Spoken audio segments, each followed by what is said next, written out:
Assalamualaikum warahmatullahi wabarakatuh. Bertemu dengan saya Nani Sunarmi. Nah, pada pertemuan kali ini kita akan belajar bersama dengan tema bab 3, yakni analisis tensor dan teori relativitas umum. Nah, kita akan belajar buku dari Bapak Rinto Anugraha. Kita akan belajar buku beliau yang berjudul Pengantar Kosmologi dan Teori Relativitas. Semoga saya nggak kebalik judulnya ya. Nah, kita akan belajar tentang bab 3. Jadi di awal pendahuluan bab 3 ini beliau sudah menjelaskan bahwa ada untuk semua sistem fisik, setiap hukum yang menghubungkan besaran fisik tidak akan tergantung pada pemilihan sistem koordinat. Jadi sengaja saya sudah tandai beberapa pokok dari kata-kata beliau di sini. Kita akan coba belajar. Nah, apa sih makna dari setiap hukum fisik itu tidak bergantung pada sistem koordinat? Nah, hal ini berarti misalnya pada kasusnya ini adalah persamaan gerak sistem, baik zarah ataupun medan, akan memiliki bentuk yang tetap atau tidak berubah dalam berbagai koordinat. Itu maksudnya tadi tidak bergantung pada pemilihan koordinat. Nah, persamaan yang tidak berubah bentuk terhadap transformasi koordinat dikatakan memiliki sifat kovarian terhadap transformasi tersebut. Sifat inilah yang menyebabkan tensor banyak digunakan dalam menelaah suatu sistem fisik. Jadi bab ini kita akan belajar terkait dengan tensor. Nah, tensor itu sendiri apa? Di sini sudah saya tebali. Jadi tensor adalah besaran yang merupakan peluasan dari vektor. Seperti halnya vektor juga merupakan peluasan dari besaran skalar. Nah, tensor itu sendiri memiliki komponen-komponen seperti halnya vektor.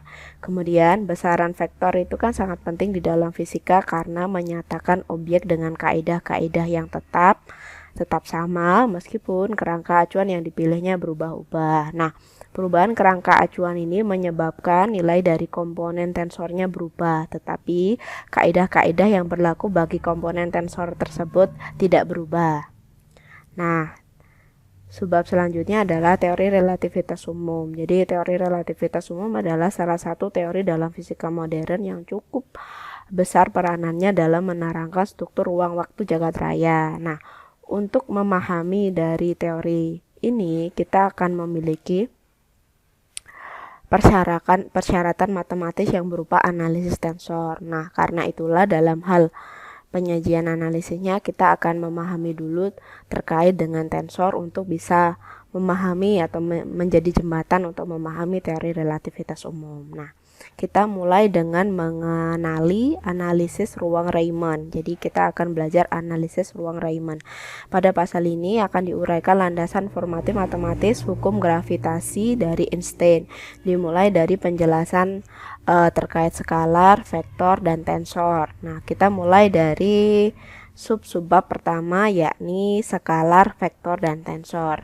Nah, ditinjau suatu ruang berdimensi n. Jadi asumsinya ada ruang berdimensi n dalam sistem koordinat begitu. Nah, ini digambarkan dengan nilai k, di situ ada vektor x1, x2 sampai x ke n begitu ya. Dengan sistem koordinat dalam ruang tersebut dapat ditransformasi begitu menjadi suatu vektor x bar 1, x bar 2 sampai x bar ke n. Nah, akan ditinjau 3 perangkat besaran yang memiliki sifat tertentu pada perubahan sistem koordinat. Yang pertama adalah skalar, vektor, dan tensor. Nah, misalkan ada sebuah perangkat besaran fisik yang memiliki nilai V di koordinat K dan memiliki V bar di koordinat K bar. Nah, jika besaran V bar itu ternyata sama dengan V ini memiliki sifat invarian, maka besaran tersebut dinamakan skalar. Jadi ketika nilai besaran ini sama di dua koordinat begini ya, di koordinat K dan di koordinat K bar, maka besaran ini ketika memenuhi persamaan 3.3 kita katakan dia sebagai besaran skalar. Nah, contoh besaran skalar adalah laju cahaya di ruang waktu, datar vakum, dan muatan listrik. Nah, ini termasuk besaran skalar. Kemudian misalkan, nah ini selanjutnya adalah misalkan terdapat seperangkat n dengan besaran a mu, di mana mu ini nilai dari angka nilai 1 sampai dengan n yang nilainya ditentukan oleh n bilangan. Di K, besaran tersebut memiliki komponen A1, A2 sampai A ke n, sedangkan di K bar dinyatakan sebagai A bar 1, A bar 2 sampai dengan A bar ke N. Nah, kemudian terdapat hubungan seperti ini. Jadi A bar nu begitu ya. Jadi A bar nu sama dengan sigma mu sama dengan 1 sampai ke N do X bar nu do X mu A mu sama dengan sigma mu sama dengan 1 sampai dengan ke N do mu X nu A mu. Jadi perangkat ini kita kenal dengan vektor kovarian di K, gitu ya. Kemudian lambang do mu itu menyatakan do X mu. Jadi analog dengan penjelasan ini, nah kita juga akan memiliki besaran lain, misalkan A mu, jadi indeksnya ini tadi di atas, nah kalau yang ini indeksnya di bawah, begitu ya. Nah ini adalah indeks di atas, kita ingat lagi indeks di atas ini menyatakan vektor kontravarian, sedangkan untuk indeks di bawah ini nanti menyatakan vektor kovariannya. Nah kita coba pelajari. Analog dengan di atas, jika di K perangkat A mu memiliki komponen misalkan A1, A2 sampai dengan A ke N, maka di K bar komponennya itu menjadi A1 bar, A2 bar sampai dengan AN bar, dan berlaku hubungan. Nah, kita lanjut, di mana anu itu sama dengan sigma mu sama dengan 1 sampai dengan ke N do X mu do X bar nu dikalikan dengan A mu sama dengan 1 sigma mu sama dengan 1 sampai dengan N do nu gitu ya X mu anu atau persamaan 3.9.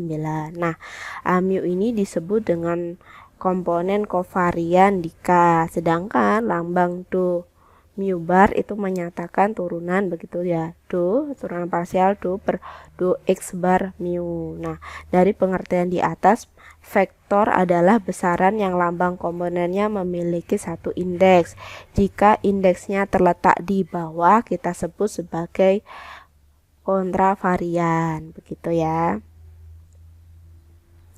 Nah, kemudian tensor apa? Nah, tensor itu merupakan perluasan dari vektor ini tadi. Jadi kalau dia hanya satu indeks kan tadi kita kenal dengan vektor. Nah, tensor itu adalah perluasannya. Indeks tensor, nah ini yang perlu kita garis bawahi. Jadi indeks tensor itu lebih dari satu. Nah, ini kita highlight dulu. Nah, jadi tensor itu perluasan dari vektor dengan indeksnya lebih dari satu. Banyak indeks disebut range. Jadi misalkan dengan komponen n, misalkan nr, misalnya ini ada tensor B mu nu, kemudian ada C alfa beta gamma. Nah, berturut-turut dinamakan rank 2 dan tensor rank 3. Nah, rank 2 itu untuk B ini karena dia terdiri dari dua indeks ini, mu dan nu. Sedangkan untuk C, vektor tensor C ini ada alfa, beta, gamma. Nah, ini merupakan tensor rank 3 kovarian. Oke, kovarian dapat dari mana? Ya, indeks di bawah. Oke, kemudian karena jumlah rank tensor lebih dari satu, maka dimungkinkan terdapat indeks yang terletak di atas dan di bawah. Tensor seperti ini dinamakan tensor campuran atau mix. Contohnya adalah misalkan D alfa beta mu dinamakan tensor rank 3 campuran karena terdapat 3 ini ya. Ada 3. Kita highlight. Kemudian selain itu pula dikatakan bahwa vektor dan skalar tak lain merupakan tensor rank 1 dan rank 0. Jadi vektor itu termasuk tensor rank 1, sedangkan skalar itu dapat dikatakan sebagai tensor rank 0. Nah, persamaan transformasi tensor kovarian serupa dengan bentuk produk 3.2 yang sebelumnya. Jadi misalkan kita punya tensor ini B bar mu nu tidak lain adalah sigma alfa, beta mulai dari 1 sampai dengan n, kemudian do X bar mu, do X alfa, kemudian dikali do X nu, dikali do X beta, dikalikan dengan beta alfa, B alfa beta. Nah, demikian pula kaidah pada transformasi tensor kontravariannya. Nah, berubah jadi indeksnya di bawah. Ini menjadi alfa beta mulai dari 1 sampai dengan n do X A do X alfa per do X bar mu dikalikan dengan do X beta per do X bar nu dikalikan beta alfa beta atau B alfa beta. Oke. Nah, jadi ada perbedaan di sini ya. Yang pertama itu adalah di sini dikalikan dengan vektor berindeks atas dan yang di bawah dikalikan dengan tensor ya. Tensor berindeks atas, sedangkan yang ini ada dikalikan dengan tensor berindeks bawah. Nah, sedangkan campurannya bagaimana? Campurannya ya ini membuat suku campuran. Jadi kalau teman-teman pelajari, pahami di sini ada membuatnya hasilnya adalah indeks atas dan indeks bawah ya. Nah, kemudian salah bagian ini diambil dari suku di atas. Jadi kalau teman-teman lihat ini, sebentar tulisnya saya ganti. Nah, jadi ini ya, suku pertama adalah ini. Kemudian suku yang kedua adalah yang di bagian bawah ini, tidak lain adalah bagian dari ini. Nah, jadi dia merupakan campuran dari dua transformasi di persamaan 3.10 dan 3.11. Nah, kemudian dapat dikembangkan dengan peringkat yang lebih tinggi. Jadi kalau dia lebih dari 1, mungkin dia range 3, mungkin bisa jadi ada suku tambahan lain, begitu ya. Nah, selanjutnya untuk mempersingkat penulisan akan digunakan kesepakatan penjumlahan S10 meliputi indeks berulang yang menyatakan bahwa jika di dalam suatu bentuk terdapat sepasang indeks yang sama dengan salah satu terletak di atas dan yang lain letaknya di bawah, maka penjumlahan harus dilakukan terhadap bentuk tersebut meliputi jangkauan indeks berulang. Jadi seluruhnya yang dijumlahkan. Jadi dari persamaan 3.1 sampai dengan 3.12 tanda sigma ini tidak perlu dituliskan lebih dari 1, tapi cukup indeksnya yang dituliskan lebih dari 1. Misalnya ini. Nah, seperti ini. Ini artinya adalah mulai dari indeks alfa dan beta yang dilakukan. Oke. Kemudian operasinya. Nah, operasi pada tensor itu ada berbagai jenis. Jadi yang pertama ada kombinasi linear, kemudian perkalian luar, kontraksi, perkalian dalam, dan terdapat hukum pembagian. Kita mulai dari kombinasi linear. Jadi kombinasi linear di sini adalah berlaku jika tensor-tensor tersebut memiliki jenis yang sama. Nah, ini perlu kita tandai. Jadi di sini harus memiliki jenis yang sama. Nah, kita tandai. Nah, jenis yang sama maksudnya bagaimana? Jadi seperti ini. Misalkan kita punya tensor dari alfa beta mu, ya ini range 3 dengan 2 indeks bawah dan 1 indeks atas. Kemudian ada tensor B, ini juga memiliki tensor rank 3 dengan 2 indeks bawah dan 1 indeks atas. Nah, ini kan sama-sama memiliki 1 indeks atas dan sama-sama memiliki 2 indeks bawah. Nah, hasilnya apa? Hasilnya tidak lain, misalkan di sini adalah C yang menghasilkan jenis yang sama, jadi memiliki 2 indeks bawah dan 1 indeks atas dan sama-sama merupakan tensor rank 3. Kemudian yang kedua adalah perkalian luar. Nah, terdapat 2 tensor atau lebih yang memiliki indeks yang berbeda dapat dilakukan perkalian luar seperti berikut. Jadi misalkan kita punya A alfa beta dikalikan dengan B mu nu, misalkan hasilnya adalah C beta alfa beta mu. Jadi indeksnya di bawah ini disejajarkan atau dijumlahkan. Jadi kalau teman-teman lihat ini indeksnya jadi ada 3. Jadi yang di bawah ini kan karena perkalian begitu ya. Ini alfa berindeks alfa dan mu nu, maka indeks hasilnya adalah alfa mu nu, kemudian indeks atasnya tinggal 1, ya tinggal 1 saja. Jadi maksudnya di situ terdapat 2 tensor atau lebih yang memiliki indeks berbeda dapat dilakukan perkalian luar seperti ini. Kemudian sifatnya adalah kontraksi.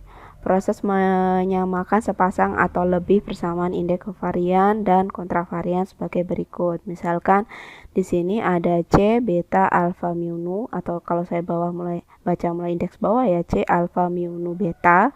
ini dikontraksi dengan alfa beta berubah menjadi C, begitu beta mu nu beta sama dengan C mu nu. Nah, ini kenapa bisa dia berkurang? Karena ini ada kontraksi di mana A ini menjadi beta. Jadi nah, A ini berubah menjadi beta, sehingga atas dan bawah sama-sama berindeks beta. Kita bisa sederhanakan cukup dengan menuliskan mu nu saja. Nah, kontraksi ini meliputi indeks alfa dan beta. Proses kontraksi itu menurunkan rank tensor sebanyak 2. Jadi misalkan di sini tadinya ini kan ranknya rank 4 ya. Kalau teman-teman lihat ini adalah rank 4, ini berubah menjadi rank 2. Jadi tensornya berubah dari rank 4 menjadi rank 2. Kemudian ada perkalian dalam. Nah, proses ini dilakukan terhadap tensor sehingga faktor-faktornya memiliki sepasang indeks atau sekutu lebih seperti berikut. Jadi misalkan di sini ada A alfa beta mu dikalikan beta B gamma alfa. Nah, karena di sini ada indeks yang sama, ya ini alfa, ini memiliki indeks alfa, ini memiliki indeks alfa. Nah, ini perkaliannya ini akan menghasilkan hanya indeks yang berbeda. Jadi di sini ada indeks yang berbeda adalah beta mu, kemudian di sini ada gamma. Maka yang tersisa hanya gamma, kemudian beta mu di bagian atas. Ini yang dimaksud dengan perkalian dalam. Kemudian hukum pembagian. Nah, misalnya ditinjau kasus berikut, misalnya kita punya tensor C, di mana tensor C ini perkalian dari vektor A mu dikalikan dengan vektor B mu, merupakan suatu skalar untuk sembarang vektor kontravarian. Misalkan jadi ini skalarnya, di mana A mu dan B mu merupakan suatu vektor kovarian. Sebaliknya, jika C merupakan suatu skalar untuk sembarang vektor, maka kovarian B mu dan maka A mu merupakan suatu vektor kontravarian. Hal ini dapat diperluas untuk tensor. Oke.